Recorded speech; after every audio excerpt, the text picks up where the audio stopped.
But case study wise, I use the deal thermometer, the funding thermometer. So I grew up with a grandfather who was a Baptist minister, and at the church every Sunday I would go and there would be this giant thermometer.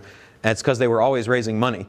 And at the top of the thermometer would be the amount of money they needed to raise, and then as they did it, they would fill it in and say, this is how much we have. So I kind of like that for showing how close I am to getting what I want. So just running through some case studies that apply the deal stack that we talked about. $25 million media company for no money out of pocket. Found out from an investment banker that this media brand was about to sell. They were going to ask $25 million. It wasn't yet at the investment banking auction. So $25 million is at the top of my thermometer. Always, always, always talk to all of the owners because there's always a weak link, right? The unified family or the unified seller, when there's lots of owners, is going to be represented by the investment banker. You got to get around that. That's why I don't like investment bankers when I list wrong ways to find deals. But I like investment bankers that tell me that another investment banker that they don't like is going to have a deal, so I should probably go talk to the owners before it's listed. So I went and talked to the owners, and it was an older gentleman and 2 daughters, and he said, I will sell my 75% interest for $10 million. Is that a $25 million valuation? It's not. It's about a $13 million valuation. So my little number at the top now changes. Ooh, cool. $13 million valuation. But interestingly enough, I actually only need to come up with 75% of it. So I really only need to come up with $10 million, and I control this company, and screw the other people for right now. I'll buy them out later, right? So that's a 46.8% discount from what they were talking about listing it for. And I avoid the option. I avoid the auction. So I go to the owner, of course, and then what's the first thing I say? So would you carry that back? Would you carry that $10 million back? I didn't say, would you carry $6 million back or $8 million? I'm like, I'm going to go for the whole thing first because maybe you will. It's like, nah, I couldn't do that. I could probably only do about 80%. Sweet. Now I need $2 million. I got my 8, right? I'm coming to the top of my funding thermometer. So then I approached someone else who was non-competing, who wanted access to that audience, and said, tell you what, I got this $25 million company, I'm getting it for 13, I'll give you 15% of it for $2 million. Want to do that? They said, hell yeah, we want to do it. I got my other $2 million. Now I had to give away 15%, but now I got 60% for 0 out of pocket. Okay? This was a 250,000, I mentioned this to you, the 250,000 member Facebook group. It was $250,000 ask, and I said, how did you come up with that price? They said, it's $1 a name. Oh, so you gave me a $3,000 discount. You're amazing. Fantastic. How much money did you make off of that in the last year? I don't know. I mean, I didn't really make any money off of it. Oh, okay. Well, I mean, I don't know that I can either. Do you want to keep doing this? I mean, how's it working out for you? Well, I'm not making any money. It's a lot of work. It's kind of become a pain in the butt. I said, I'll tell you what. I'll give you $1,500. And percentage of any sales you generate. And I will give you a job, because I don't want to have to continue to, I don't want to do all the stuff you're doing. But you're not making any money. Do you like doing it if you were getting paid? Well, yeah. That's why I did it in the first place. Fantastic. I'll give you a job. I would have to pay somebody this much to do that, so I'll just give you that in addition. I'll give you $1,500 to buy it, and then I'll give you a job. Well, what kind of term? I mean, as long as you're doing a good job, I'll keep you there. I'm not going to give you a contract for it, but I will give you a job, and I'll absolutely pay you. We can do it right now. $1,500, done. Okay? And I did it because I can't help myself. I did a DDP, right? Okay. This was a $125,000 ask for a 53,000 member Facebook group in the real estate space. And this one, they were actually making money. They were doing webinars. It's a very active real estate agent site. They were doing affiliate deals, so they were somewhat more sophisticated. So we negotiated and agreed on a $75,000 purchase price. But I said, let's do that on an RBF deal. I will pay you the I'll pay you $70K from the first $70,000 in money that comes in. Now, this is where the debt double tap would come in, but I didn't. This was through my business partner that negotiated the deal. And he was really excited when he came to me. He's like, I did this RBF deal. It's amazing. I only have to give him $70,000. And by the way, before I did it, I already went out to a mortgage company and got a $50,000 one-year sponsorship. And I got a $20,000 one-year sponsorship from a coaching company. So we already have the $70,000. It's amazing. And so I did the deal with him, and he's going to get the $70,000 when those guys pay next week. And I said, that's really good. He said, how did I do? I said, it's good. It's really good. He's like, what do you mean? It's amazing. And I said, well, what I would do is before you contract with these people, you've got this deal. You should go back to this guy after you talk to these people, but before you've contracted with them, and say, hey man, I was thinking about that RBF deal. I know you're probably worried about like how long is it going to take to get that money. So I went out and I shook some bushes. I can get you 35 grand tomorrow. Yep. That's what I would do. That's the double tap, right? And then he says, yes, and you're like, great, close these deals, sign them up, get your money, and you made 35 grand, right? So that's what I would do. But then we did a split equity deal with the person that found us wanted to have access to it to market something we didn't sell. So since they helped bring the deal, we charged them $2,500 of the $5,000 cash we needed to come up with. And just so we could do a no money down deal, we did a credit card advance for 30 days for $2,500. So that took care of the whole deal. $5 million mail house, 0 down, $5 million 28-year-old mail house. This is a pipe wrench deal. But he was a good negotiator, although we knew we could add a lot of value to it. So 10% revenue was coming from our referrals to the business. So we said we want 20% of the company, $1 million in value. And he said, I want to do the deal, but I want to be sure that you guys are going to actually pay attention to it and improve it. And we knew that we could add about $10 million to the business pretty quickly because we have a giant list that we've never really tapped for it. We just, like when people ask, we're like, yeah, you should go talk to him.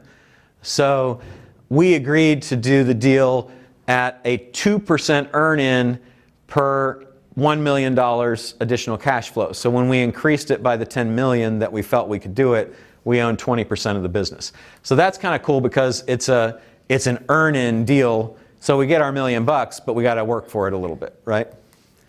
This was a SaaS business, software as a service business, $300,000, 3-year-old software as a service company. It was a vendor to one of our companies. We negotiated the purchase price at $100,000 and we just did a straight seller carry. So I told the seller, I said, we'll do $90,000, $10,000 a month for 9 months, and then a DDP for $10,000, which we sent one email and paid for. Right, because it was a vendor to us. We knew that we could raise the money just with an email. So that's kind of a fun deal. Then $500,000 podcast. This is a 6-year-old podcast with 800 episodes in a really, really hot industry. And we negotiated with them, got the purchase price down to $400,000. It's a very, very valuable, by the way, because all of those episodes get downloads. And so the owner agreed to carry back $100,000, and we got a sponsor for $100,000. They wanted to invest, by the way, and they were actually competing with us to buy the thing. And we said, why do you want to drive the price up just by going back and forth? What do you want it for?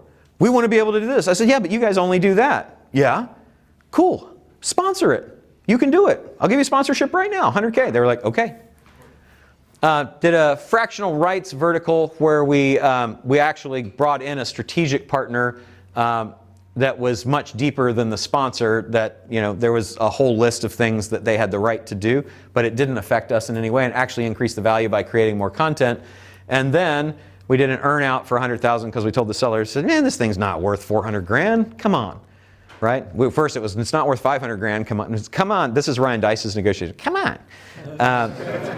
So we ended up getting it down to 400 plus 100 earn out. So that was how we were able to fund the podcast. So Libsyn, which is the hosting platform for this one, does dynamic ad insertion. So if you buy a podcast that's got hundreds of old episodes, and those are getting traffic because they've got links out all over the place, right? So you're getting downloads for there. And let's say that you want to market an event to those people, and the event's 3 weeks from today. Then you just dynamically ad insert your ad for the event. It goes across all 800 episodes, and then when it's done, thank God you don't have to go to 800 episodes and do that. When it's done, you just change it for the next thing. Hey, this month we're promoting XYZ. Okay, $2 million publisher, 20-year-old publishing house, $30,000 asset purchase.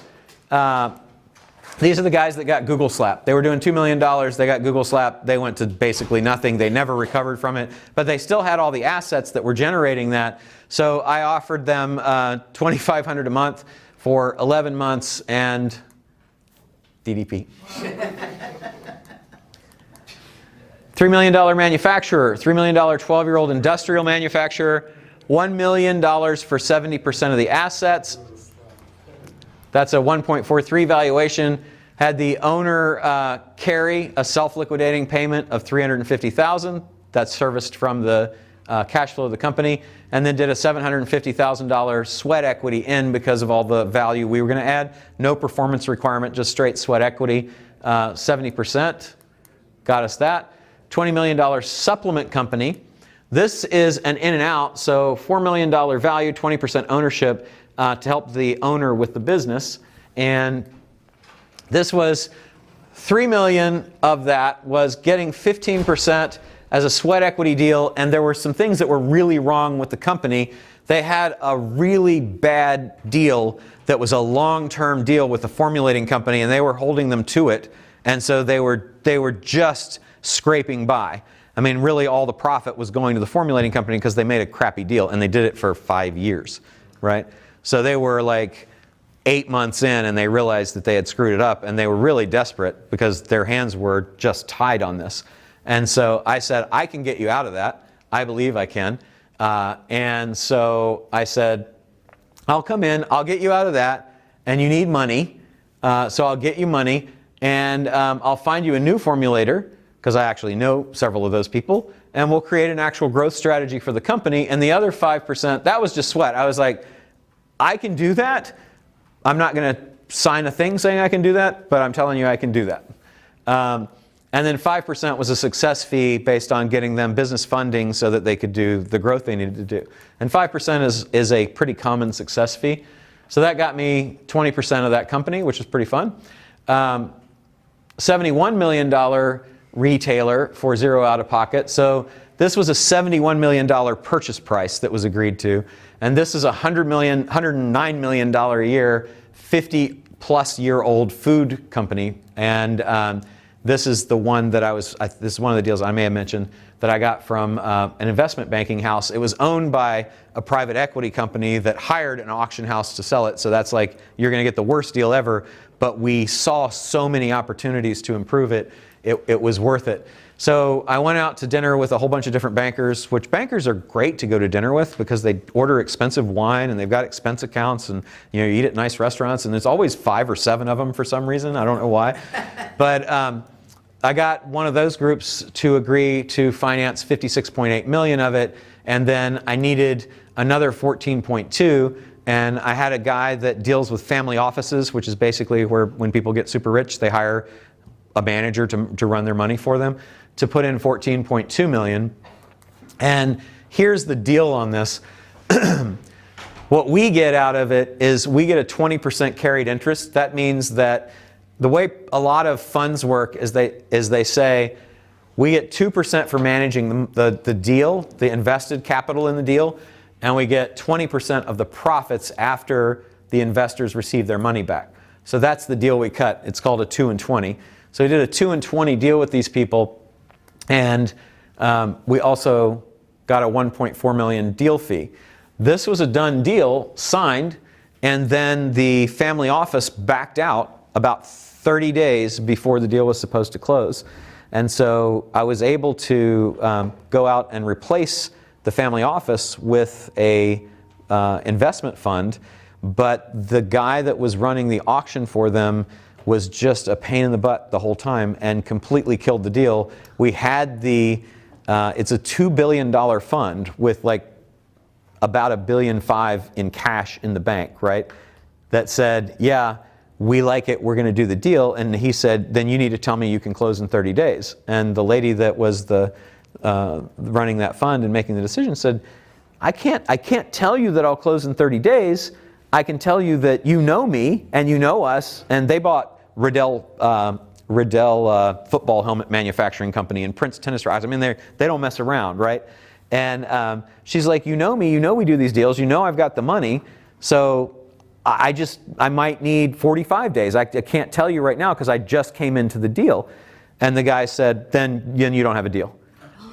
It's like, ah. So just to show you, the deal was done, but easy come, easy go, right? This is a $125 million medical company, publicly held company. This I'm showing you just because this is something not a lot of people know about that you can do, but it's a really great way to do in and outs or earn-ins. And so $6.25 million earn-in for consulting services, and I was introducing them to key influencers. It was a medical device company, and they wanted endorsements from some former surgeon generals and things like that, and it turned out that I knew some people they wanted. So they gave me $6.25 million, but they didn't give it to me in cash. I asked them if they had S8 stock. S8 stock is a shelf registration that public companies are allowed to do to use stock that's freely trading and instantly sellable to pay employees and consultants and contractors. So if you're dealing with a public company and you're looking at doing a consulting deal, always ask, do you guys have S8 stock? Because if they do, then you can do a transaction that doesn't actually cost them any cash. And so they'll give you significantly more.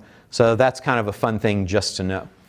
But that's a few deals just to show you that you can do these deals. We do them all the time, and have done a couple in the last few weeks. And with that, I think your minds are probably full.